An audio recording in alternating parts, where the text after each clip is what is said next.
All right, Shalom. I want to start out by giving all praise, honor, and glory due to Yahweh, Bahashem, Yahweh Shai, Bahashem Rakakodash. I'd like to give double honors unto the apostles and the elders of Great Millstone, who I learned this truth from, and I'd like to say peace and salutations to the hopefully elect.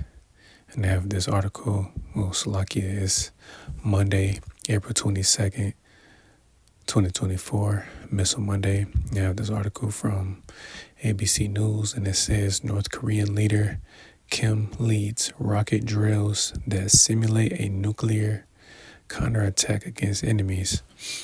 So, I'm just going to go into this article, bring out a couple of scriptures. Lord willing, this lesson is edifying and straight to the point. I ain't going to make this one too long. It says North Korean leader Kim Jong-un supervised salvo launches of the country's super large multiple rocket launchers that simulated a nuclear counterattack against enemy targets, state media said Tuesday, adding to tests and threats that have raised tensions in the region. The report by North Korea's official Korean Central News Agency came a day after the South Korean and Japanese militaries detected the North firing what they suspected were multiple short-range ballistic missiles from a region near its capital, Pyongyang, towards its eastern seas.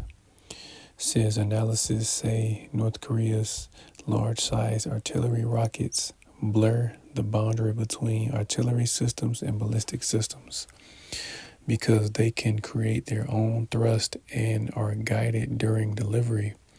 The North has described some of these systems, including the 600mm multiple rocket launchers that were tested Monday, as capable of delivering tactical nuclear warheads. KCNA said Monday's launches represented the first demonstration of the country's nuclear weapons management and control system called Hake Bang Ashu, I'm not sure how to pronounce that, or nuclear trigger.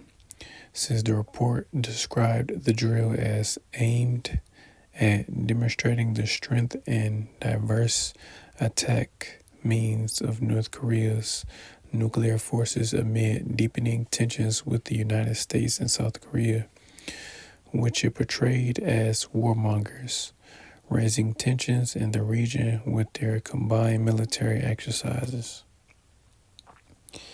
State media photos show at least 4 rockets being fired from launch vehicles.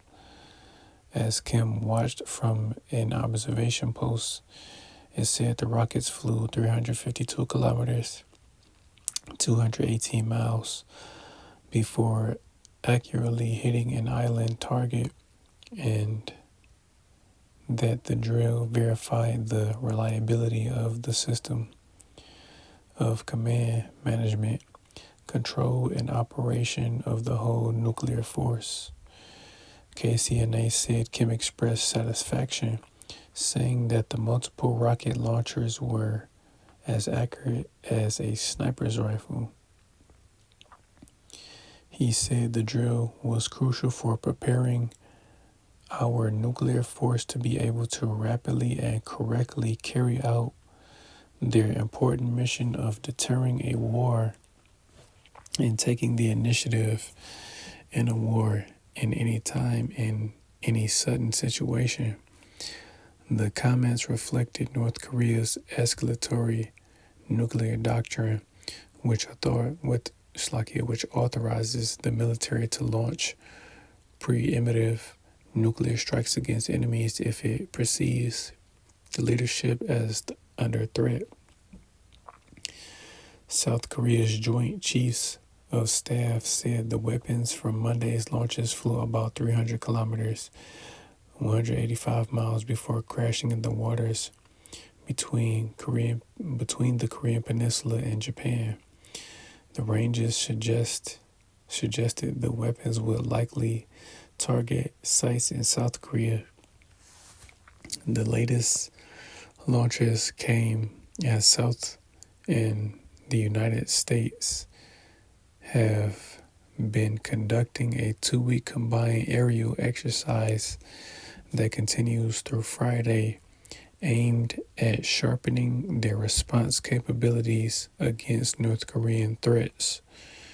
Says when asked about North Korean claims, Lee Sung-jun, spokesperson of South Korea's Joint Chiefs of Staff,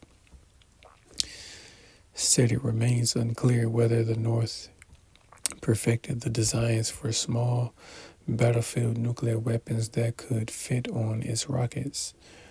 It insisted the North has likely exaggerating the accuracy of its multiple rocket launcher systems, and South Korea would be able to detect and intercept such weapons without elaborating on specific missile defense capabilities. Lee said it was possible that the North used the drill to test the multiple rocket launchers and potentially plans to export to Russia as countries expand their military cooperation in the face of separate, intensifying confrontations with the United States. The U.S. and South Korea have accused North Korea of transferring artillery shells, missiles, and other munitions to Russia to help extend its warfighting in Ukraine. And, there's not that much left, but that's all I'm going to read. But pretty much, again, man, North Korea has been supplying weapons, to Russia, because, again, man, Russia and North Korea are allies, man, So, of course, they're going to send weapons and artillery over there, man, because as we know, Russia is going to be, that force, on a smaller scale, because we know that main force that is going to, take down America is going to be our Lord Yahweh Shai and the angels. But on a smaller scale, Russia, is going to take America out, man. And it's inevitable. It's going to happen. That's why Vladimir Putin made the statement that, God is pretty much with them, and the Lord is with, those Russians, to help carry out prophecy, because Russia, aka, the bear, is going to destroy Babylon, the whore. So I'm just going to grab a couple scripts, man. There's the book of Isaiah chapter 54 and verse 16. And it says, Behold, I have created the smith that bloweth the coals and the fire, and that bringeth forth an instrument for his work. And I have created the waster to destroy. And yeah, man, as we know, again, this is talking about, those nuclear missiles being created, man. The modern smith being those scientists that are developing these nuclear weapons. And indeed, man, this is why you have all these other nations pretty much, upping their arsenal, man. The United States and Russia are the primary two countries that, not only possess the most, nuclear missiles and or warheads, but, they're in an arms race, but the United States is developing more weapons. Russia, China, as you could see in the article, that I just read, North Korea, Iran, Paris, these different places, all these different nations have these weapons, man, because again, World War III is coming, man, and nothing is going to be able to stop it, This is what's coming on this earth, man. So I'm going to get the book of Malachi chapter 4 and verse 1. It says, For behold, the day cometh that shall burn as an oven, and all the proud, yea, and all that do wickedly shall be stubble, and the day that cometh shall burn them up, saith the Lord of hosts, that it shall neither leave them neither root nor branch. And yeah, man, it's talking about, World War III in particular, man, America being burned up, man. That's that day that cometh that shall burn as an oven, man, because those missiles are going to burn, extremely hot, man. They're going to burn at 100 million degrees Celsius, man. you know, because of the sun itself is 15 million degrees Celsius, man. No, that nuclear fire is going to burn at 100 million degrees Celsius, man. So these missiles are going to burn hotter than the sun, man. That's that, the day that shall burn as the oven. And let me see, and I think it's 2 Peter 3, where it mentions, that fervent heat, that's what that's talking about, man. And that's what's coming. So I'm going to jump to the book of Joel, chapter 3. Slagia, chapter 3.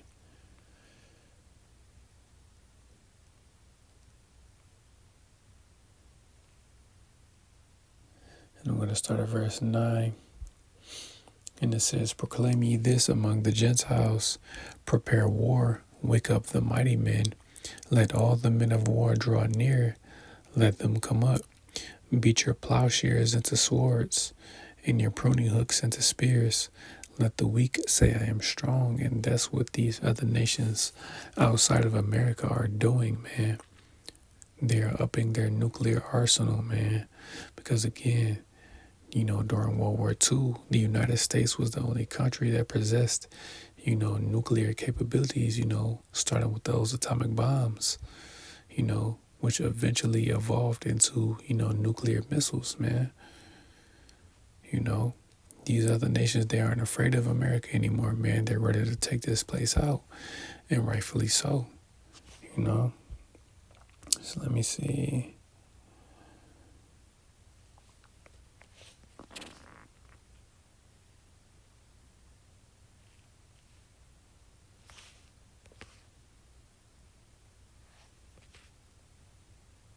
Slakia, bear with me. I just forgot about this script I was going to grab. Oh, Slakia. Shai. It's the book of Jeremiah, chapter 51, and verse 1. And it says, "Thus saith the Lord of hosts, Behold, I will raise up against Babylon, and against them that dwell in the midst of them that rise up against me, a destroying wind." Again, man, that destroying wind being brought about by way of those ICBM missiles. Slakia. Verse 2, "And I will send unto Babylon fanners that shall fan her, and shall empty her land. For in the day of trouble they shall be against her round about." And is that not happening, man? You have these other nations that are pretty much coming up against America, but ultimately, during World War III, man, all these nations, man, even America's allies, they're going to turn on her, man. All these nations are going to be against her, and they're going to shoot their missiles over here and destroy her as well, Verse 3, and it says, "Against him that bendeth, let the archer bend his bow, and against him that lifteth himself up in his brigandine, and spare ye not her young men, destroy ye utterly all her host," man. And America is indeed going to be destroyed, man. It's going to be destroyed, man. That is the fate of this place. So let me see. I might grab one more. Yep, I'll grab this one. This is the book of Jeremiah 50 and verse 3. And this will be it. It says, "For out of the north there cometh up a nation against her, which shall make her land desolate, and none shall dwell therein. They shall remove, and they shall depart, both man and beast." So yeah, man, the nation that is coming out of the north again is Russia, man. Russia is that north country, man. And what is going to come from Russia? Those missiles, man. Those ICBM missiles are primarily going to come from Russia, with the aid of Russia's allies and America's allies as well, man. All these nations are going to come up against America and destroy her, man. And Isaiah 34 describes how America is going to look after this destruction takes place, man. This is going to be the biggest desert in the world, man. And only desert creatures are going to dwell here, So, Lord willing, this lesson was edifying. I want to give all praise, honor, and glory due to Yahweh, Ba'ashem, Yahushai, Ba'ashem, Rakakwadash. I'd like to give double honors unto the apostles and the artists of Great Millstone, who I learned this truth from, and I'd like to say peace and salutations unto the hopefully elect. Till the next time I say Shalom.